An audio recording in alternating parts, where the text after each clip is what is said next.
আকাশবাণী খবর পড়ছি চঞ্চল ভট্টাচার্য। প্রথমে বিশেষ বিশেষ খবর। লোকসভা নির্বাচনের দ্বিতীয় পর্বের মনোনয়নপত্র জমা দেবার কাজ আজ থেকে শুরু হচ্ছে। এই পর্বে 12টি রাজ্য ও কেন্দ্রশাসিত অঞ্চলের 88টি আসনে লোকসভা নির্বাচনের বিজ্ঞপ্তি জারি করবে ভারতের নির্বাচন কমিশন। প্রথম দফার ভোটের জন্য মনোনয়নপত্র জমা দেবার কাজ গতকাল শেষ হয়েছে। বিহারের ক্ষেত্রে এই দিন আজ। উপরাষ্ট্রপতি বলেছেন, বিশ্বের বর্তমান ও ভবিষ্যৎ আরো উন্নত করতে মহিলাদের ক্ষমতায়ন বিশেষভাবে জরুরি। বিদেশমন্ত্রীর আমন্ত্রণে ইউক্রেনের বিদেশমন্ত্রীর দুদিনের সরকারি সফরে আজ ভারতে আসছেন।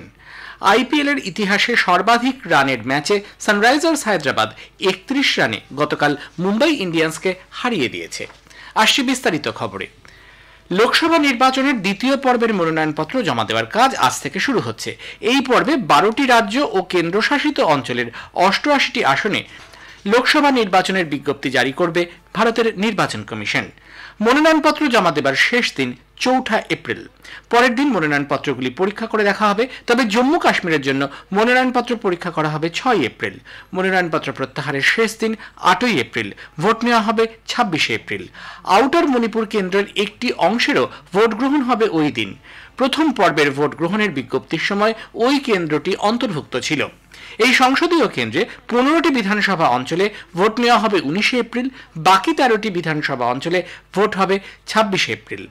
দ্বিতীয় পর্বে অন্য যেসব রাজ্য ও কেন্দ্রশাসিত অঞ্চলে ভোট নেওয়া হবে তার মধ্যে রয়েছে আসাম, বিহার, ছত্তিশগড়, জম্মু কাশ্মীর, কর্ণাটক, কেরালা, মহারাষ্ট্র, মধ্যপ্রদেশ, রাজস্থান, উত্তরপ্রদেশ, ত্রিপুরা এবং পশ্চিমবঙ্গ। লোকসভা নির্বাচনের প্রথম দফার জন্য মনোনয়নপত্র জমা দেওয়ার কাজ গতকাল শেষ হয়েছে। বিহারের ক্ষেত্রে এই দিন আজ। মনোনয়নপত্র প্রত্যাহারের শেষ তারিখ 30 মার্চ। 17টি রাজ্য এবং 4টি কেন্দ্রশাসিত অঞ্চলের 2টি লোকসভা আসনের জন্য প্রথম দফায় ভোট নেওয়া হবে। এর মধ্যে রয়েছে পশ্চিমবঙ্গের 3, আসাম এবং মহারাষ্ট্রের 5, তামিলনাড়ুতে 39, রাজস্থানে 12, উত্তরপ্রদেশে 8, মধ্যপ্রদেশে 6, উত্তরাখণ্ড, বিহারের 4টি, অরুণাচল প্রদেশ, মণিপুর ও মেঘালয়ে 2টি করে এবং ছত্তিশগড়, মিজোরাম, নাগাল্যান্ড, সিকিম, আন্দামান ও নিকোবর দ্বীপপুঞ্জ, জম্মু কাশ্মীর, লাক্ষাদ্বীপ, পুডুচেরি ও ত্রিপুরায় 1টি করে আসন। পশ্চিমবঙ্গে 34টি মনোনয়নপত্র পেশের খবর পাওয়া গেছে। এর মধ্যে 13টি মনোনয়নপত্র জমা পড়েছে কোচবিহারে, 12টি জলপাইগুড়ি আসনে এবং 9টি আলিপুরদুয়ারে। আসামে প্রথম দফায় ভোট গ্রহণের জন্য 38টি মনোনয়নপত্র জমা পড়েছে। এই দফায় 5টি আসনে ভোট নেওয়া হবে। এদিকে ত্রিপুরায় পশ্চিম ত্রিপুরা লোকসভা আসনের নির্বাচন ও রামনগর বিধানসভা আসনের উপনির্বাচনের মনোনয়নপত্র গ্রহণের কাজ গতকাল শেষ হয়েছে।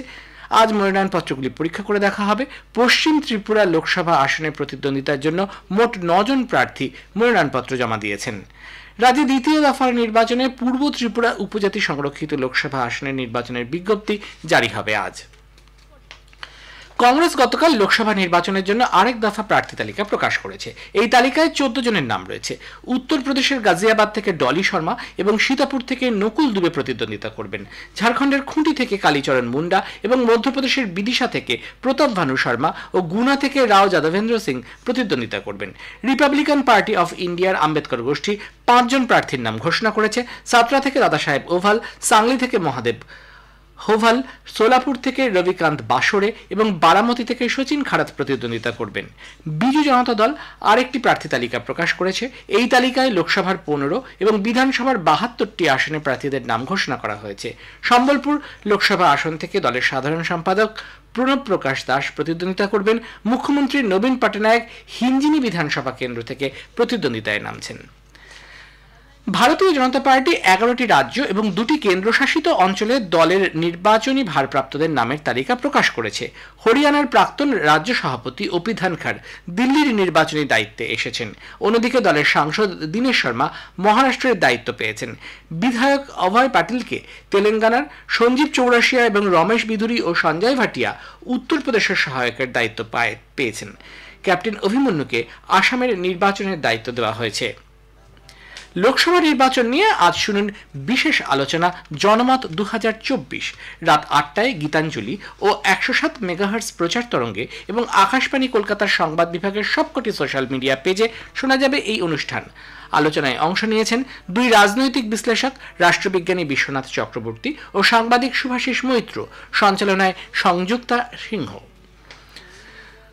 ধর্মীয় আচার অনুষ্ঠানের মধ্য দিয়ে রামকৃষ্ণ মঠ ও মিশনের অধ্যক্ষ স্বামী স্মরণানন্দের শেষকৃত্য গতকাল পশ্চিমবঙ্গের বেলুর মঠে সম্পন্ন হয়েছে।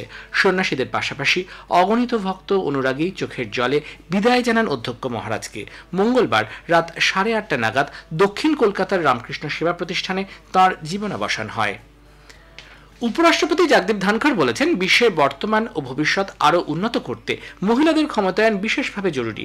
নতুন দিল্লির ভারত মণ্ডপমে ফিকি লেডিস অর্গানাইজেশন FLOর 40 বছর পূর্তি উপলক্ষে আয়োজিত অনুষ্ঠানে তিনি ভাষণ দিচ্ছিলেন। শ্রী ধনখড় বলেন, প্রগতিশীল সমাজের ভিত্তিই হল লিঙ্গ সমতা এবং মহিলাদের নেতৃত্বাধীন উন্নয়ন। দেশের সশস্ত্র বাহিনীতে মহিলাদের নিযুক্তি এবং সেনা স্কুলগুলিতে বেশি মাত্রায় মেয়েদের ভর্তির মতো ইতিবাচক উদ্যোগের কথা উল্লেখ করেন তিনি। তথ্য ও সম্প্রচার মন্ত্রী অনুরাগ সিং ঠাকুর গত সন্ধ্যায় বিকশিত ভারত দূত, শিল্পপতি এবং স্টার্টআপ প্রধানদের সঙ্গে কথা বলে তাদের সমস্যাগুলির পর্যালোচনা করেছেন। জম্মুর ব্যবসায়ী, শিল্পপতি এবং স্টার্টআপগুলির প্রধানরা কেন্দ্রীয় মন্ত্রীকে শিল্পের জন্য বিশেষ প্যাকেজ, আর্থিক সহায়তা এবং জমির প্রয়োজনীয়তার কথা জানিয়েছেন। অন্যদিকে স্টার্টআপগুলি সরকারের কাছে বিশেষ বিপণন ও ভর্তুকির প্যাকেজ দাবি করেছে। চলচ্চিত্র জগতের অনেক মানুষ এবং ক্রীড়াবিদরাও শ্রী ঠাকুরের সঙ্গে দেখা করেন। এ খবর প্রচারিত হচ্ছে আকাশবাণী থেকে। বিদেশমন্ত্রী ডক্টর এস জয়শঙ্করের আমন্ত্রণে ইউক্রেনের বিদেশমন্ত্রী দিমিত্র কুলেবা দুদিনের সরকারি সফরে আজ ভারতে আসছেন। সফরকালে তিনি বিদেশমন্ত্রী এবং জাতীয় নিরাপত্তা উপদেষ্টার সঙ্গে বৈঠক করবেন। বিদেশ মন্ত্রক এক বিবৃতিতে জানিয়েছে, বৈঠকে আঞ্চলিক ও আন্তর্জাতিক বিভিন্ন বিষয় নিয়ে আলোচনা হবে। সফরের প্রাক্কালে শ্রী কুলেবা বলেন, কিভ নতুন দিল্লিকে শক্তিশালী আন্তর্জাতিক কণ্ঠ হিসেবে বিবেচনা করে। এই প্রসঙ্গে তিনি প্রধানমন্ত্রী নরেন্দ্র মোদীর সঙ্গে ইউক্রেনের রাষ্ট্রপতির কথোপকথনের বিষয়টিও উল্লেখ করেন। সে দেশের পুনর্গঠনের কাজে ভারতের অংশগ্রহণকে স্বাগত জানিয়ে শ্রী কুলেবা আশা করেন, তার এই সফর দুটি দেশের দ্বিপাক্ষিক সম্পর্ককে আরও শক্তিশালী করে তুলবে। সফরকালে তিনি বাণিজ্য জগতের ব্যক্তিত্বদের সঙ্গে মতবিনিময় করবেন বলে ধারণা করা হচ্ছে। মার্কিন যুক্তরাষ্ট্রের ব্যালটিমোরে একটি জাহাজের সঙ্গে সেতুর স্তম্ভে ধাক্কা লাগার পর ওই জাহাজের ভারতীয় নাবিকদের সতর্ক মনোভাবের প্রশংসা করেছেন মার্কিন রাষ্ট্রপতি জো বাইডেন। স্তম্ভে ধাক্কা লাগার পর সেতুটি ভেঙে যায়। রাষ্ট্রপতি বলেছেন, ভারতীয় নাবিকরা সতর্ক থাকার কারণে প্রাণহানির সংখ্যা বাড়েনি। ওয়াশিংটনে ভারতীয় দূতাবাস এই দুর্ঘটনার জন্য একটি হটলাইন চালু করেছে। দুর্ঘটনায় কোনো ভারতীয় ক্ষতিগ্রস্ত হলে তিনি ওই হটলাইনের মাধ্যমে সাহায্য চাইতে পারেন। ম্যাড্রিড ওপেন ব্যাডমিন্টনে ভারতের তারকা খেলোয়াড় PV সিন্ধু মহিলাদের সিঙ্গলসের প্রাক কোয়ার্টার ফাইনাল পর্বে পৌঁছেছেন। প্রথম রাউন্ডে তিনি কানাডার ওয়েন ইউ ঝাংকে 21-16, 21-12 গেমে হারিয়ে দেন। আগামীকাল তিনি তাইওয়ানের হুয়াং ইউ সুনের মুখোমুখি হবেন। পুরুষদের ডাবলসে ভারতের কৃষ্ণপ্রসাদ গারাখা এবং সাই প্রতীক প্রি কোয়ার্টার ফাইনালে উঠেছেন। তারা অ্যাডাম ডং এবং নাইল ইয়াকুবা জুটিকে পরাজিত করেন। মহিলাদের ডাবলসে তানসিনা কাস্ত্রো এবং অশ্বিনী পুনপ্পা জুটি আগামীকাল প্রি কোয়ার্টার ফাইনালে অস্ট্রেলিয়ার টিফানি হো এবং গ্রোনিয়া সামারভিলের মুখোমুখি হবেন। অন্যদিকে N সিক্কি রেড্ডি এবং B সুমিত রেড্ডি জুটি মিক্সড ডাবলসের প্রাক কোয়ার্টার ফাইনাল পর্বে পৌঁছেছেন। মিয়ামি ওপেন টেনিসের শীর্ষ বাছাই ভারতের রোহন বোপান্না এবং তার অস্ট্রেলীয় জুটি ম্যাথু এবডেন আগামীকাল পুরুষদের ডাবলসের সেমিফাইনালে আর্জেন্টিনার মার্সেল গ্র্যানোলার্স এবং হোরাসিও জেবালোসের মুখোমুখি হবেন। কোয়ার্টার ফাইনালে তারা নেদারল্যান্ডসের সেম ভাবিক এবং অস্ট্রেলিয়ার জন প্যাট্রিক স্মিথ জুটিকে 3-6, 7-5, 10-7 সেটে হারিয়ে দেন। এই প্রতিযোগিতায় জয় পেলে বোপান্না সরাসরি প্যারিস অলিম্পিকে খেলার যোগ্যতামান অর্জন করবেন। হায়দ্রাবাদের রাজীব গান্ধী আন্তর্জাতিক ক্রিকেট স্টেডিয়ামে গতকাল IPL এর ইতিহাসের সর্বাধিক রানের ম্যাচে সানরাইজার্স হায়দ্রাবাদ 31 রানে মুম্বাই ইন্ডিয়ান্সকে হারিয়ে দিয়েছে। মুম্বাই টসে জিতে সানরাইজার্সকে ব্যাট করতে পাঠায়। সানরাইজার্স নির্ধারিত 20 ওভারে 3 উইকেটে 277 রান করে, যা IPL এর প্রথমে ব্যাটিং করে কোনো দলের সর্বোচ্চ স্কোর।